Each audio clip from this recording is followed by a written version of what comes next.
issues, and just give us 1 or 2 minutes and we can start the program.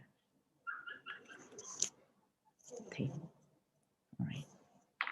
Okay, welcome back everyone. Good afternoon, ladies and gentlemen. Welcome to today's state level webinar on ethics in research. I, on behalf of IQSC, Government Eyes Always College, Research and Documentation Cell, and the Department of Public Administration welcomes you all. And as we begin our session today, I'd like to give a welcome and extend my warm wishes to our esteemed speaker today, Professor Srinibas Pathi, who is a professor in the Department of Public Administration, Mizoram University. And also I welcome all the participants. And it is gratifying to see many familiar faces. And this is an opportune moment to refurbish and rebate upon the topic of ethics in research. This webinar is organized to gain insight and information that would remain useful and effective, especially for research scholars and others who are yet to pursue research in the future. And we will continue with our program. First, let me invite our principal, Professor Silal Thengliana, Principal of Government Eyes Always College, to deliver a welcome speech. Chairman, Ms. Lanuntari, and our respected senior professor of Mizoram University, Professor Srinibas Pathi, and to my fellow colleague and our valued participant from various university, various colleges. I, on behalf of the college fraternity, welcome you all to the state level seminar on ethics and research organized by Research and Documentation Cell, IQSC, and Department of Public Administration, Government Eyes Always College. I'd like to applaud the organizer for organizing one of the most important topics on research ethics. The word resounded in my ears, and it took me back to my research days at NEHU, where I did my PhD. The old bucket, Kongs Jado, and all letters from the family are the sweet memories. Struggling with mess and dealing with the uncooperative clerk who looks at you like a filter waiting for a final judgment. Yes, those are the fun that I enjoy the most. In those days, we didn't have sufficient material as compared to today's researchers, where one could easily access to archival material online and offline. We had to work assiduously, sweat rolling down on cheeks. We find it hard to even get one piece of information from the library. The dusty old rooms of archives are the memories still lingered in my mind. That is not the end. To animate the souls and to make them speak, we again have to follow proper methodology. Sometimes we debate, discuss with friends and professors, followed by late night reading, sometimes that went on till dawn. Well, there was a time where I could not even pen down even one paragraph in a week. After all those struggles, through toils, trails, and tribulation, we finally have a thesis in our hand. It's a bumpy but a worthwhile ride. This made me realize our true lesson of life. I have not just finished a book, but I have been made to learn the most important chapter and verses of my life, like the value of objectivity, kindness, patience, suffering, and joy, the true moral life. Therefore, I have no doubt believing that research goes hand in hand. I was brought up in a Christian family. We have a simple doctrine which says in the Bible, do unto others as you would have them do unto you. I believe that makes a clear distinction between what is acceptable and unacceptable behavior as a researcher. We can also translate it as one must not copy others without giving, without giving them a proper reference or a credit. We have to respect others in maintaining our integrity. I'm glad that the most learned man and acclaimed professor who had a vast experience in research, Professor Pathi, is here with us to enlighten us why research and ethics goes along and are intertwined with our moral fiber. I'm looking forward to having this kind of program more often. I wish the seminar a big success. Thank you.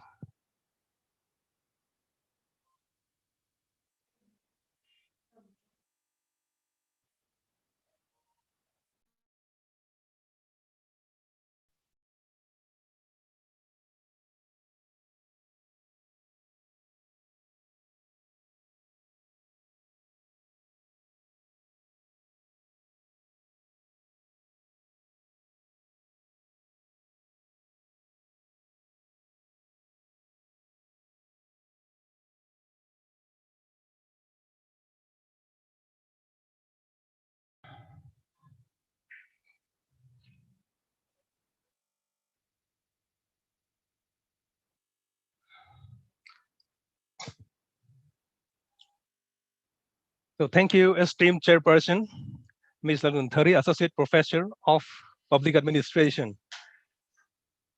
Our respected principal, Professor Silal Thengliana. Distinguished colleagues and scholar friends, it's been a matter of pride and privilege for me to introduce our honorable speaker, Professor Srinibas Pathi, one of the senior most dynamic and down-to-earth professors of Mizoram University. Having completed 35 years of teaching experience, he is a professor in the Department of Public Administration now. He's also my teacher, supervisor, and mentor as well. I would be taking too much time. It would be taking too much time to recite all the credentials earned and golden features added to his credits during such a long spell of his academic career. So I should just mention a point or two as a précis of his brief profile. With all first-class degrees throughout his academic career, including postgraduate degrees in public administration, political science, and distance education. As some people used to exclaim that Professor Pathi has a longer name after his name, as such academic degrees follow his name, such as Doctor of Philosophy, 3 postgraduate diplomas in distant education, human resource management, and Gandhian studies, and also qualified for UGC NET JRF. His areas of specialization includes public administration, rural and urban development administration, public policy and action research, public system management, and e-governance. He has such myriad experiences in research activities, research guidance, and action research projects, including youth research project, and was a team member in a government of Sweden-sponsored international research project on democracy and social capital with other Indian, Swedish, and South African scholars. He is an acting secretary cum director of the Asian Center for Democracy and Social Change, Bhubaneswar, a premier research society.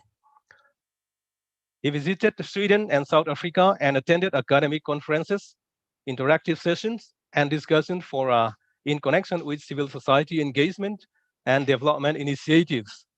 He successfully guided as much as 20 doctoral scholars and 10 MPhil scholars for their research degrees. And currently, he is guiding 6 more PhD scholars. Regarding his publications, he published 12 books, 9 monographs, more than 70 research papers, and 160 articles. One of his papers, titled Guest Labor, the New Normal in Global Perspectives, has also been published by the American Public Administration Associations in their special issue of this month, June 2021. For the first time in the world of social science discourse, the term coined by Professor Pathi, that is guest labor, has received international recognition through this article.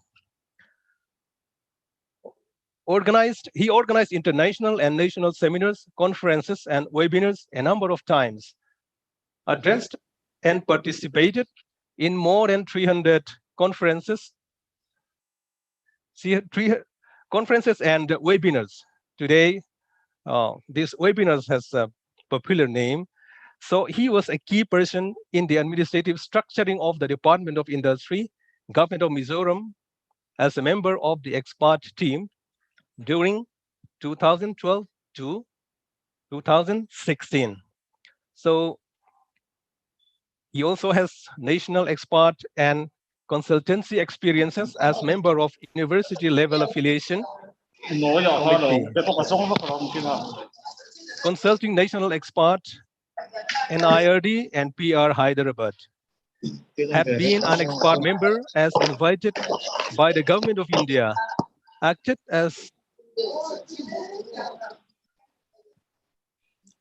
and gave suggestions and recommendations on the issues relating to change over from civil service preliminary examination to aptitude tests of today, and in the area of restructuring civil services main examinations in India as a whole. So he also worked as a subject expert in public administration to revise UGC net syllabus in the subject of public administration. Besides, he also has commendable experiences in distant education and distant teaching and learning. I'm afraid that I have already taken too much time, so I'll stop here to give more time to the audience who are patiently waiting for the speech of our honorable speaker. Thank you. Okay, thank you. Dr. John C. Lallomama. He is the member of Research and Documentation Cell, IQSC, Government Service College, and also the faculty member of Department of Public Administration. And thank you for the profound introductions about our esteemed speaker. And I want to thank the principal, because we have a technical problem previously, for his convivial welcome speech. And now let me welcome Professor Srinibas Pathi, our main speaker, center of our focus today, to give us his insight knowledge on ethics in research. And I invite everyone, and I hope we will have an engaging and enriching session ahead. Sir, please take it. Thank you so much. Am I audible? Yes, sir. Madam Chairperson? Loud and clear, sir. Okay. So, esteemed Chairperson, Principal of Government Aizawl West College, my dear colleagues, participants, my scholar friends, I'm afraid after Dr. John's introduction and principal's anecdote on research, I may not be that what you think of me. Let us all think together. Let me think loudly and you think by yourself, so that we can talk a little bit on the topic, ethics in research.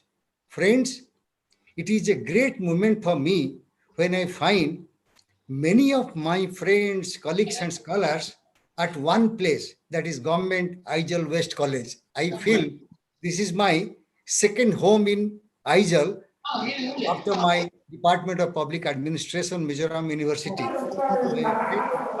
My colleagues and my scholars. And I think you are all of you are at different stages of research. Some have completed degrees, you have received your degrees, you have written books, articles, some are halfway through, and some might be on the verge of completion. So, with this type of audience, I think, let us think that why there is a need for discussion on research and ethics. What is the significance of the topic of today's webinar, ethics in research? The point is, when we talk about research, it is a journey. It is never a destination. Research talks about discovery, invention, innovation, thinking something new, relooking at something what has already been done, and also trying to learn from the experiences so that in future something extra, something good, something better can be done in terms of study, research, writing, and publication. So if this is research, then many times we talk about research skill. For me, skill is one of the interesting terms in the dictionary, which means for me, in terms of research, synergy. S for synergy, K for knowledge, I for intelligence, and LL, lifelong learning. Synergy, knowledge, intelligence, lifelong learning. If we acquire that skill, we have the groundwork, the background of research. And I will tell one interesting thing, skill, education, and wisdom. Skill, education, and wisdom. Friends, please mark in these three terms, one letter is very clear. As Ms. Thari says, loud and clear, that word is I. I includes you and me. And that I is intelligence, intellect, intellectualism, innovation. So all I together, they make skill, education, wisdom into one big garland. And if we have this, then we can think that we are into the act of research. Then coming to what are the actual activities we do during research? Suppose I'm a researcher. For writing a thesis, dissertation, book, anything I do, what I need to learn, what I need to do. And this is number one. The first thing is critical thinking. You know, there is one saying, there is a rose, a flower. So many people pass by that road. A poet sees it differently. A scientist in another way. A mathematician in another way. Even the administrator in another way, that beautification of the landscape. So rose is the same, but the way of looking at the rose, critical thinking. As a researcher, the first thing we need to know is critical thinking. Then problem solving. You know, all of us, whenever we are given the idea that I should write something as my research proposal, there is one area which is research problem. What should be done, or why should I go for this research? So this is the problem solving. If that is not there, my research is not there. Then it is a joint endeavor. Suppose what I am today, what Dr. John told, I think 99.99% of it belongs to all others. For me, it may be 0.0001 because my teachers, my guide, my colleagues, my students, my scholars, all of them, they have contributed to what little I could do. So it is a joint effort, a collaborative effort. Suppose for our research work, we need the supervisor, the scholar, institution, rules and regulations, the ambience, the research endeavor, the libraries, laboratories, and the society or world at large. Then only something can come up. So if I say, I have done it, this is only a very minuscule part of the activities we perform. So it is collaborative effort, joint effort. Then we think about communication, verbal communication, symbolic communication, written communication, printed communication. If you have done this activity, then you can make your research output and outcome public, and it will go to others. Because when we write something, we think about something, it is meant for the larger audience, maybe a small group, maybe a class, institution, state, country, or society of the world over. So whatever we do, this has to be for others. That we must remember. Then creativity. You know, whatever is given to us, some raw materials, study materials, data, information, we have to carve out something new, that is the creativity part. The same material is given to so many people, and they can think of different ways and means how to be creative. Research is a creative endeavor, and that we all must remember. Then here comes the question of analytical reasoning, analysis, data and information processing, writing, quality and quantity. Last but not least, logical arrangement. I know one of you, I won't name, that scholar is among us right now.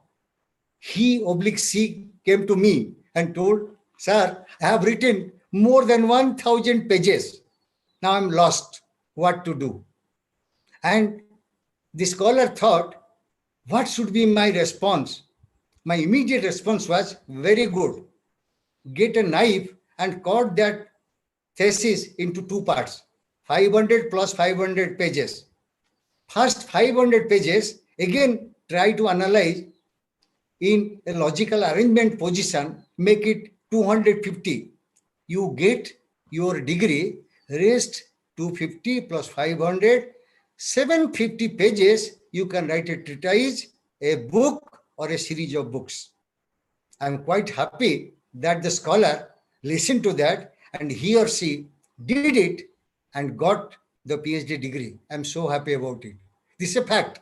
This is not a story, but story from our daily life.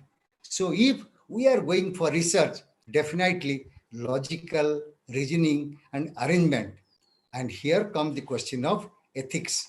If we think about research as a creative endeavor, the question of ethics comes. We know ethics stands for science of morality. What is good, what is acceptable, what is required, what the principal told little while ago, that what is expected in theology, in religion, in spirituality, same thing in research, that which is acceptable. And as all of us know, the philosophers, the eminent teachers in philosophy, they talk about minimum 4 types of ethics. Descriptive ethics, depending upon the custom, tradition of a group or society for that matter. Number 2, normative ethics or the prescriptive ethics, what we should do or what we should not. Then meta-ethics, the very question of good, bad, right, wrong. Can there be something good, something bad, or is relative? And finally, it is applied ethics. We know that something we learn, something we are taught, but how do we imbibe in our character, in our day-to-day activities, in writing, in our conduct? Friends, all of us know, when we get a degree from a university, the Vice Chancellor gives us oath, and that whatever he or she says, that be worthy of the degree which is bestowed upon you. That we should know, applied ethics. descriptive, prescriptive, meta, and applied ethics. Then straight coming to ethics in research. That is an interesting thing. Why should there be a question of ethics? Everything good should happen. We should do what is expected of us. But the point is, my student friends, scholars know it very well. When someone comes to me, I tell, okay, tell me 2-3 topics. Let's pinpoint one particular topic. Next question comes, then what should I do? What is my area of interest? I said, yes, exactly, that is my question to you. You tell me your interest, I will pick and choose. Then selecting a topic becomes the first issue in ethics, that number one, newness or novelty of topic. At least outwardly, it should look that nobody has done. This is a path for the first time I want to go. So newness or novelty.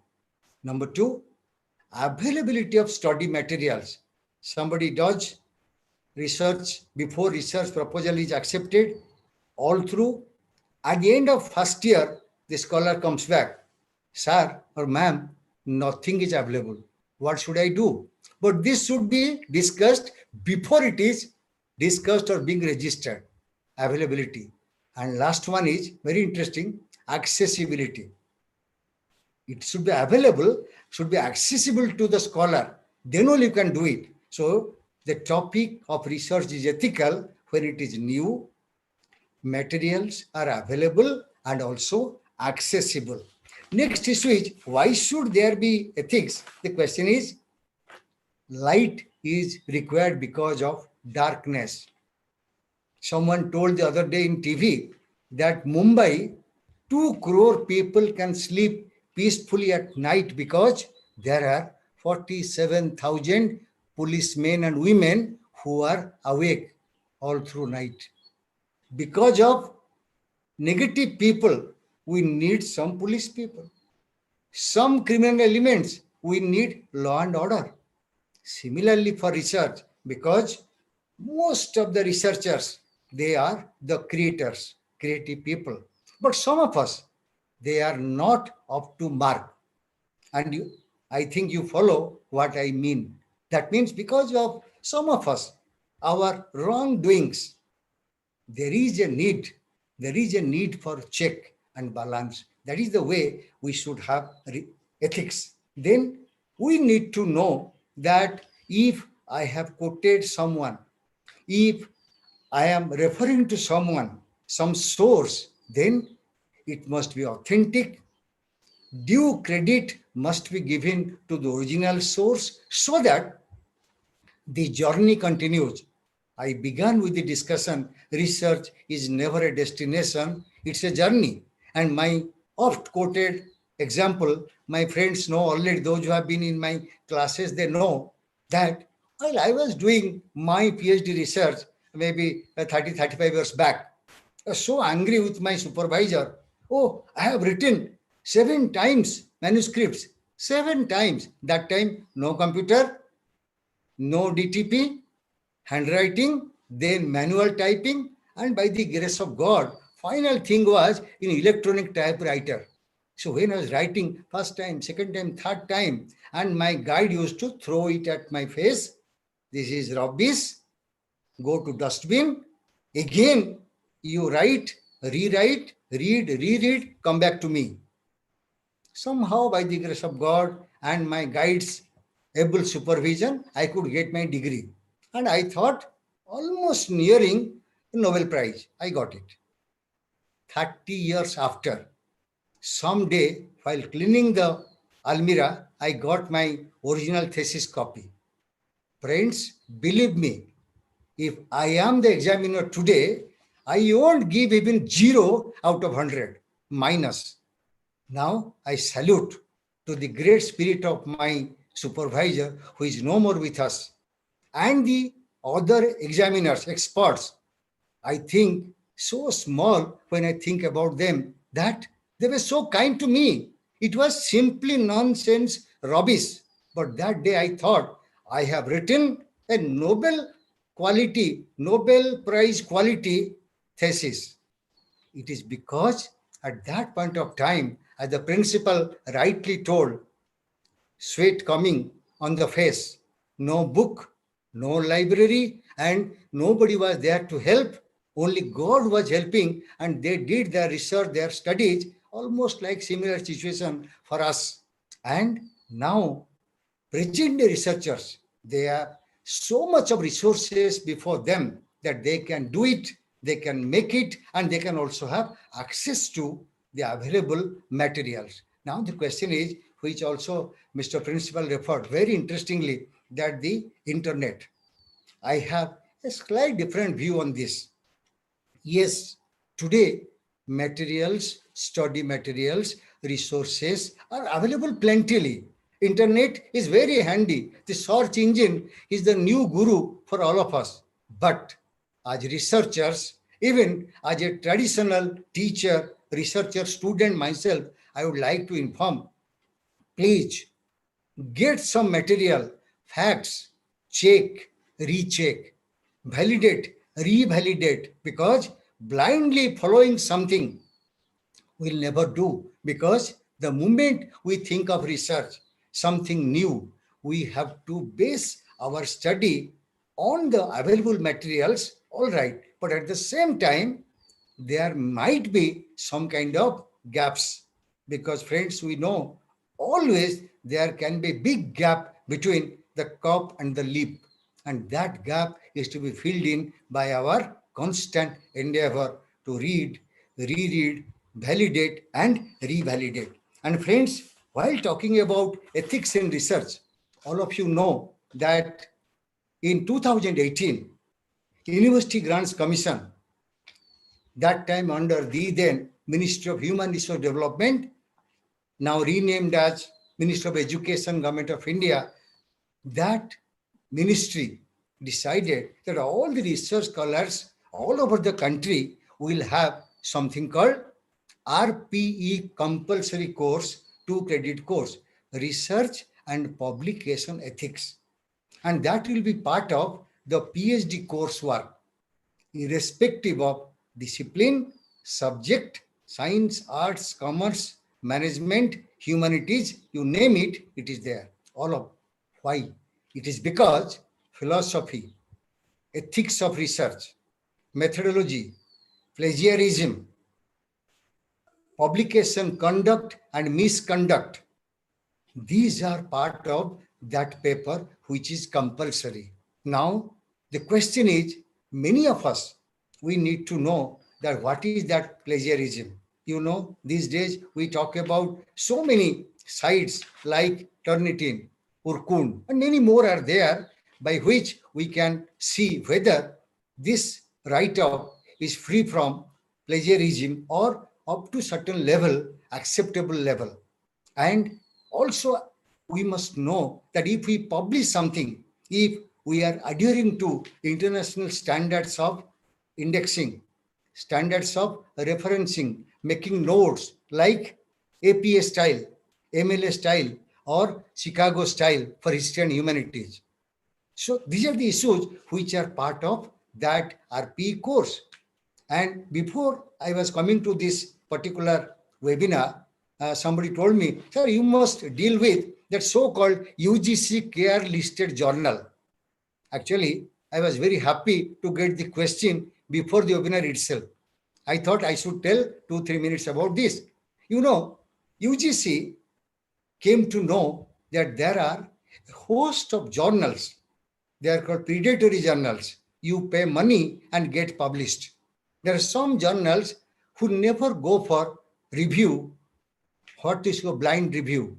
Then they decided that they will try to frame some rules, regulations, and for the information of all the friends who may not be knowing, and some of you may also be knowing it, it's not the big issue, that in Pune, Maharashtra, there is a Savitribai Phule University, which is having the UGC care list all activities at one place.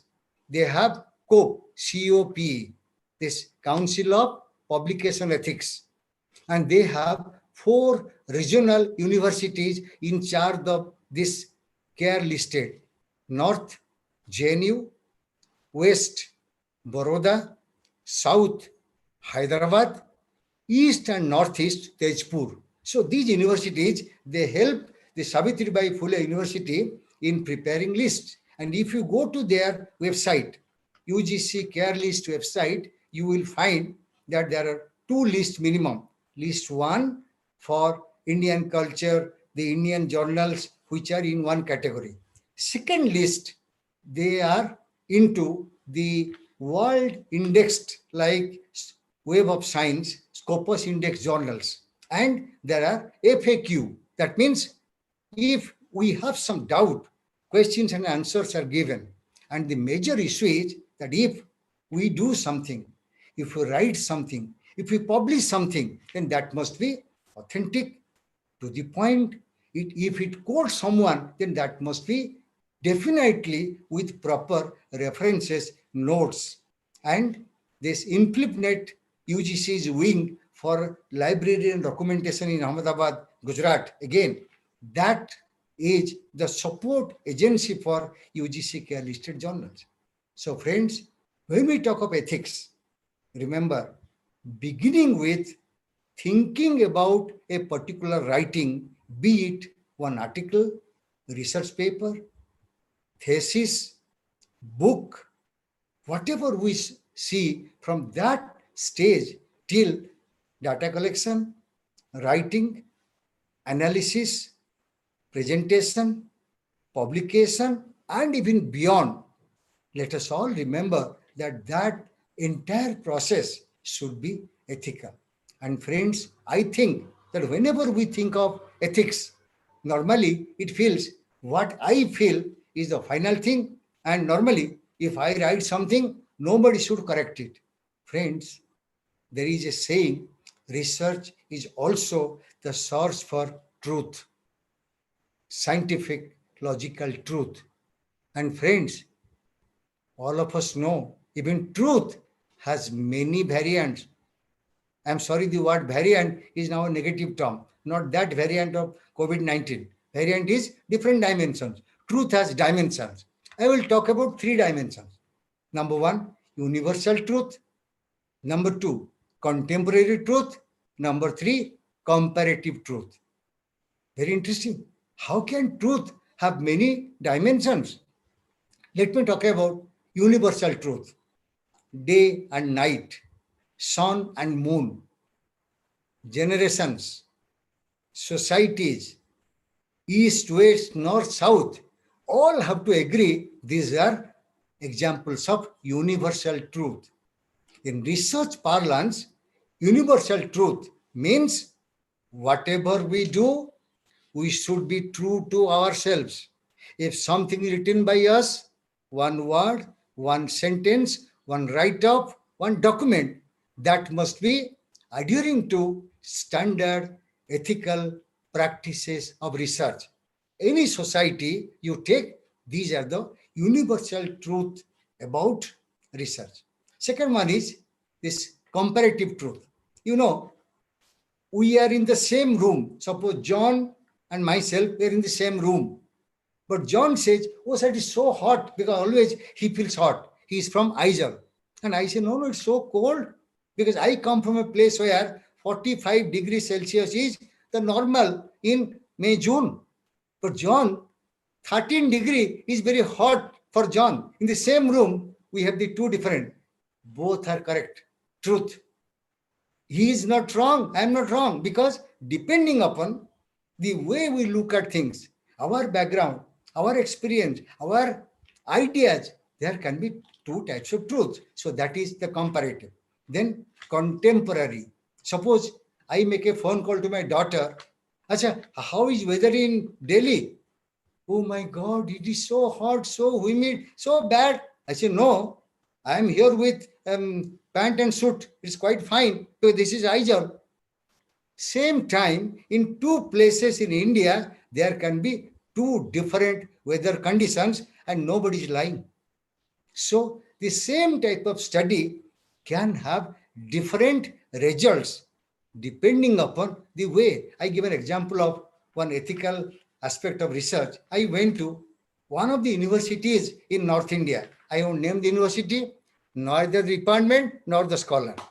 When we were interviewing the candidate for PhD, somehow one question came to mind. I asked, dear, tell me, I will replace the name of the district. It was a Manrega, importance of Manrega for rural development. I told, let me replace the name of the district from your state to that of some other state in South India. Will it be okay? Or there will be any qualitative change in the content of the thesis? Friends, believe me, the scholar had no answer, but the supervisor told an interesting statement. Sir, you see, this is not about comparative study. It's about only one state. So let us not discuss that one. I think you get the answer I wanted to get from the scholar. The answer is definitely in another state, there can be different ideas, people, local conditions, climate, the soil condition, the way people work. So there can be two different things, but it is not exactly that if I replace the name of that district, I can reproduce in some other state. This is the ethical aspect of research. Some of us who might be doing this, for which ethics is now center stage.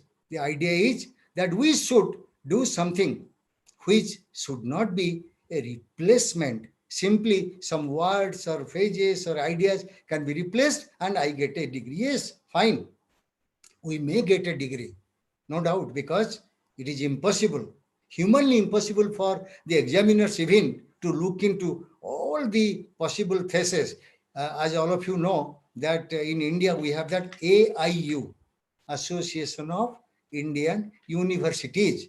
It publishes university news regularly.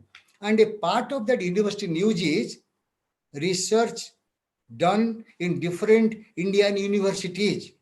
University-wise, discipline-wise, they give the name, the title at least.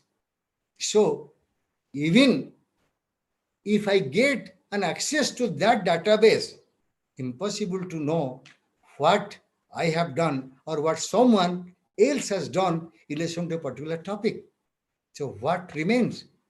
What remains is the ethical notion that if I do something, if I write something, if we are into academic, into research, then definitely it must be ethical to the best possible ability, capability, and our knowledge. Yes, definitely. Whatever we do may not be the final word.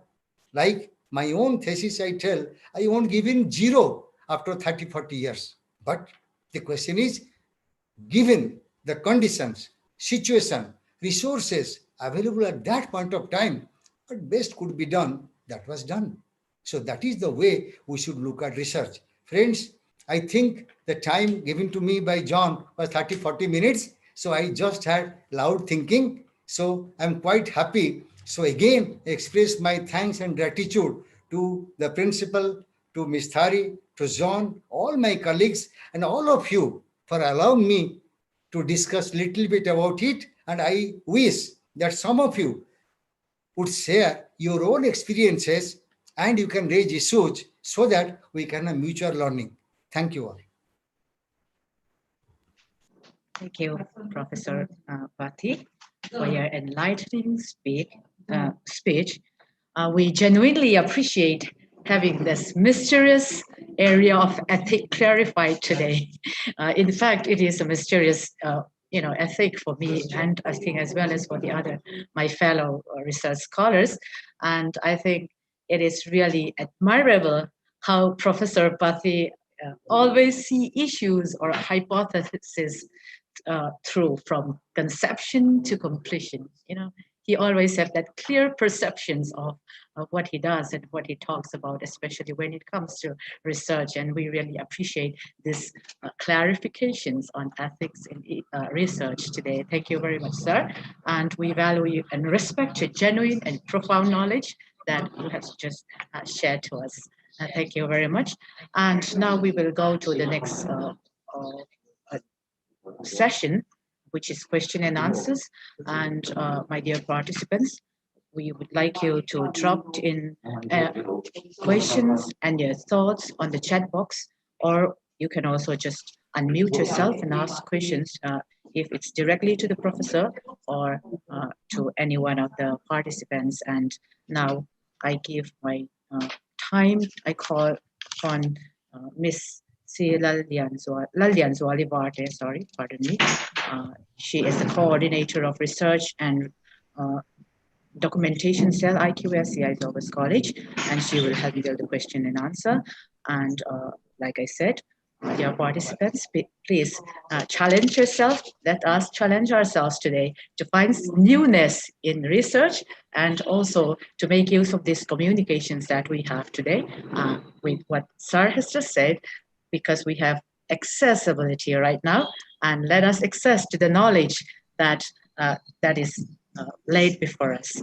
Thank you. And I hand over to Ms. Lallian Zwali-Barte, Coordinator, Research and Documentation Cell.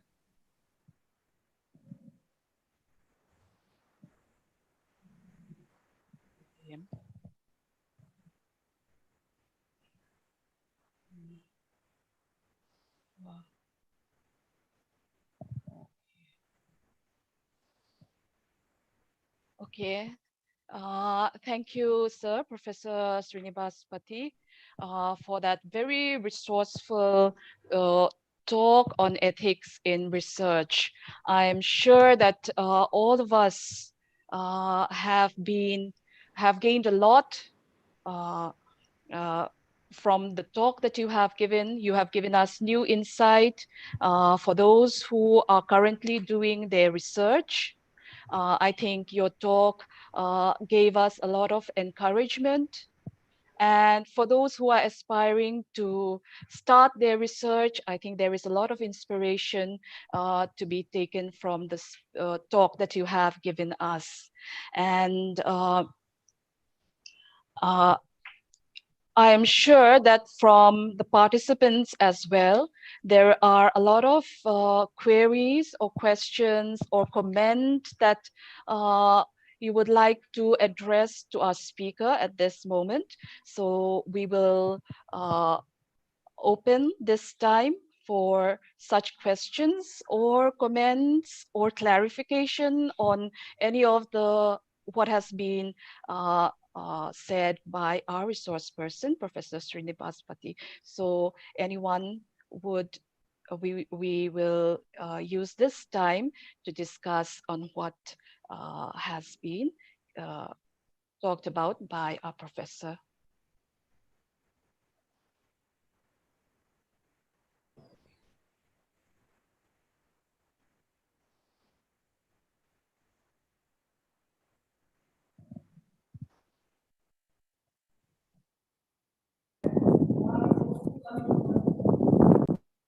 Yes, Sangha Yes. want to tell something. Sangha can start. Yeah. Yes. Yes, sir. I have been listening. I'm in the college right now, Right. but I'm in the balcony. We're still busy with admission procedure. But I would like to know what are the existing mechanisms available to ensure that research scholars followed ethics as they pursue their research. There must be some kind of mechanism to ensure that ethics are followed at the university level, or some mechanism that has been built by the UGC. So, sir, could you please enlighten us on that? Okay.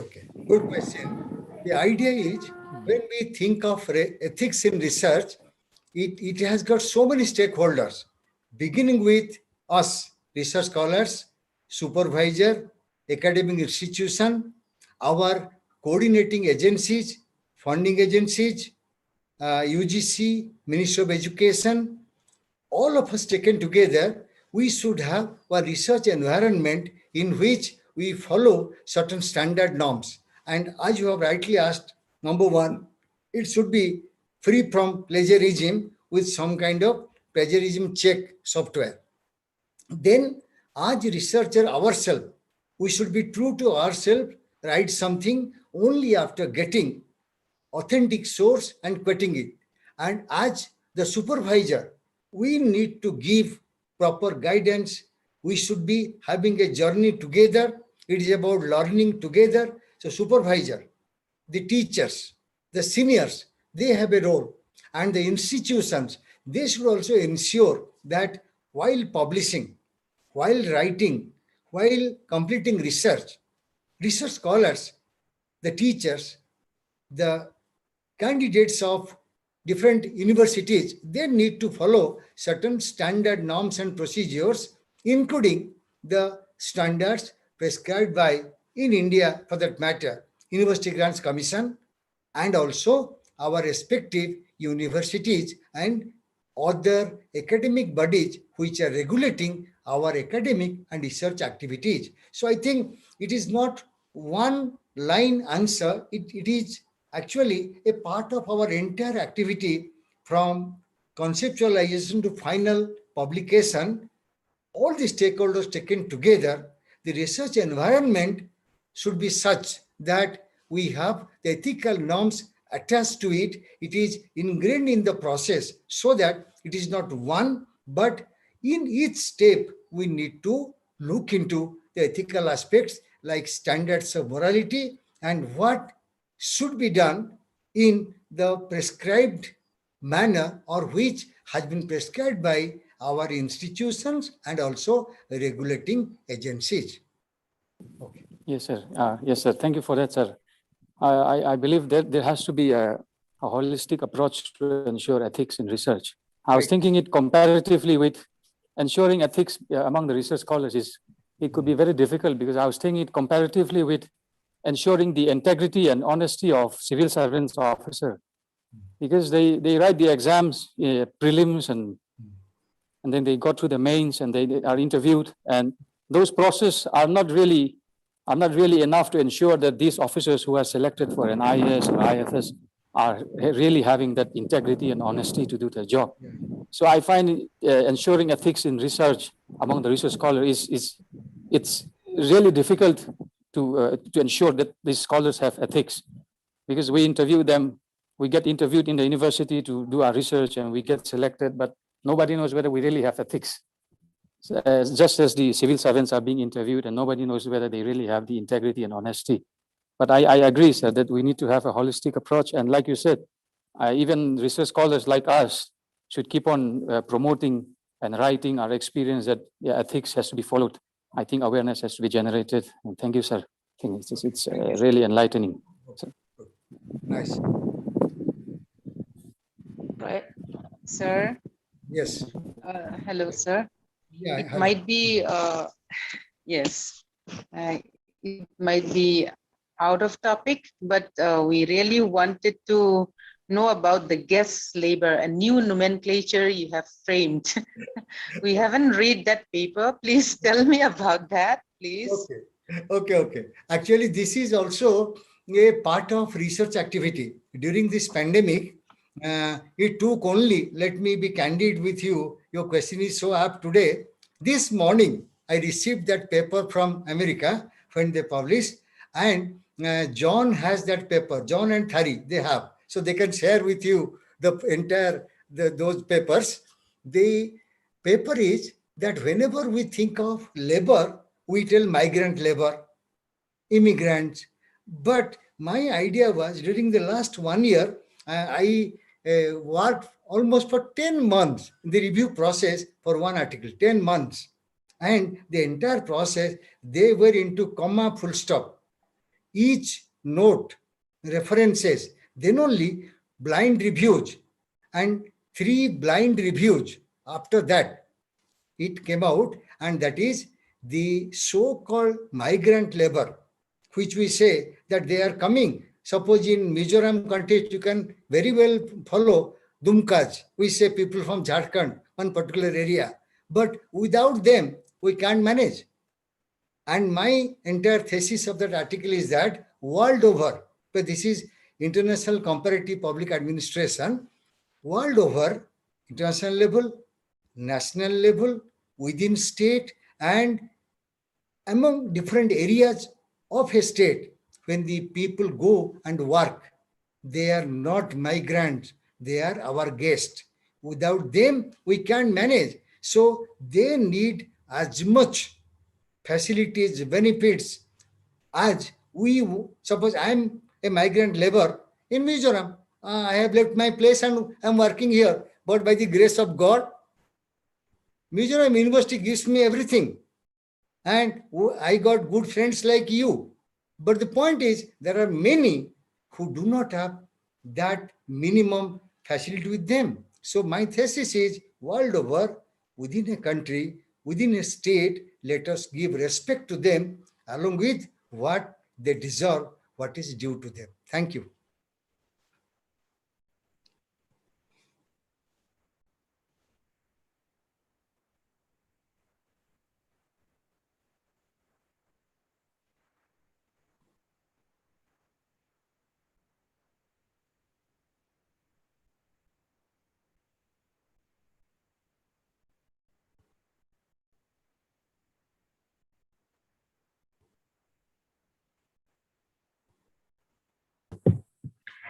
I believe Miss Lalmohan Pui, you're on mute. Could you please unmute yourself and speak? Okay, yeah. Sorry. Sir, it's Yes. very clear. Yes. You have framed a new word. So we are giving you a new Booker Prize from here. No, friends don't get Okay. right. Yeah. Friends appreciate. Yeah, we appreciate and we'll surely read those papers. Okay, thank you, sir. It's very clear. Thank you so much. Thank you so much.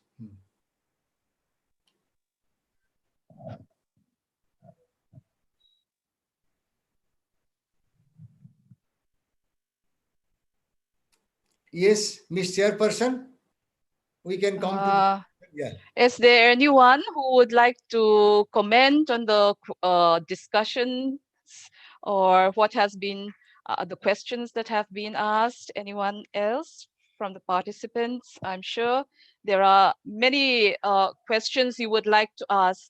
So please feel free.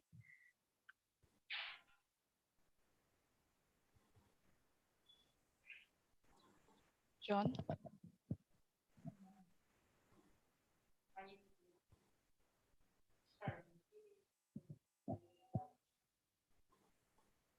Okay.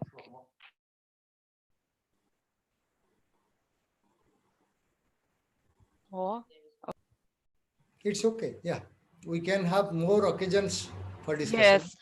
All right. I think because of the time limit as well, we have had a very fruitful discussion. And I will now hand over the time to the chairperson, Ms. Thari. Thank you, Ms. Lalyan Zwaliwate. And thank you all the participants who have joined in with your questions, valuable questions. And now we will go on to the next one, next item, that is the concluding remark, which will be conducted by Dr. Lalremruati Patual, Member, Research and Documentation Cell, IQSC. And once again, let me invite Dr. Lalremruati Patual. Over to you, Mr. Ravi. Mr. Thank you, person. After review, for an enlightening session, I would like to highlight the main highlight.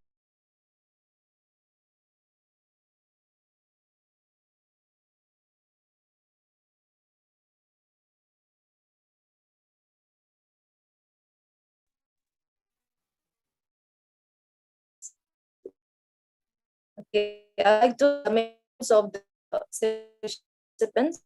So, speakers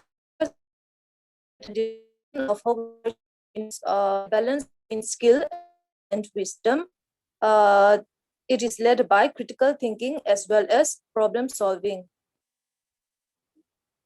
And technology has allowed us to use the internet as a source of gathering information. However, accessibility has highlighted the importance of validation and revalidation. Issues plagiarism and application also are also to be addressed in order to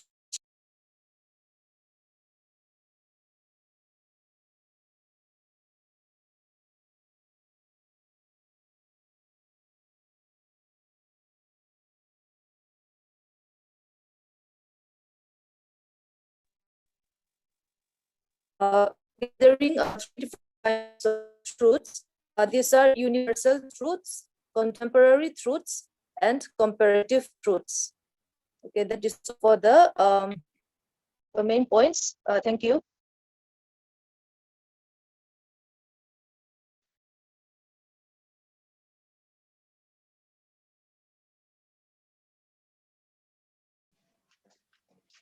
Thank you, Dr. Laremruati Patsual.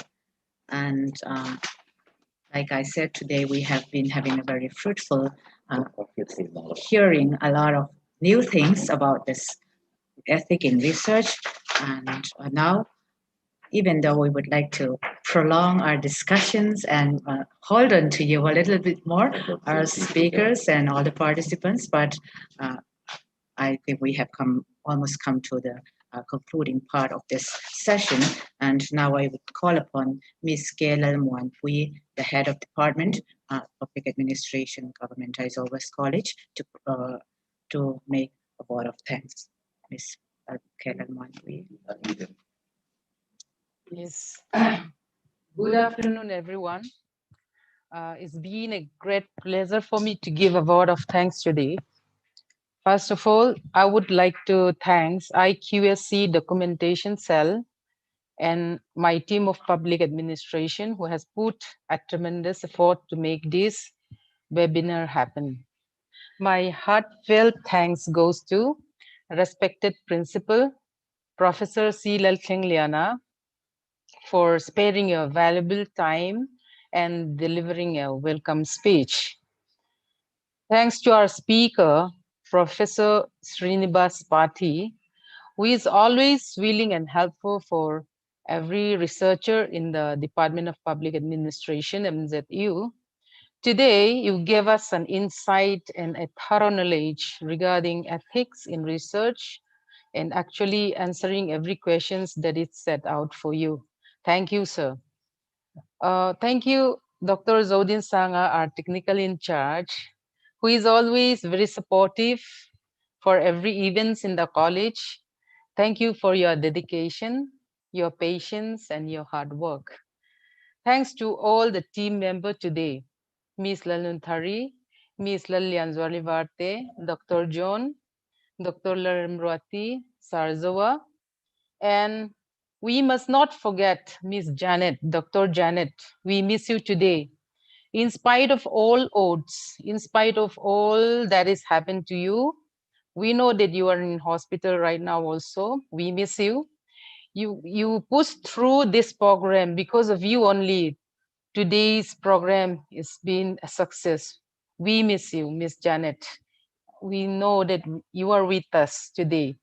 So get well. Your mother, we'll all be praying for her. Okay.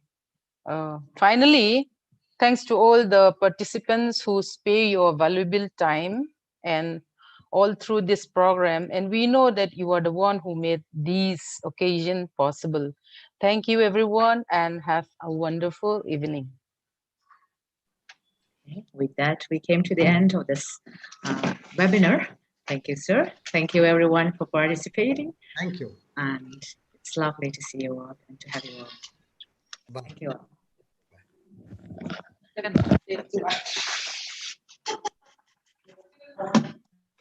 Tuh lah IDM tuh.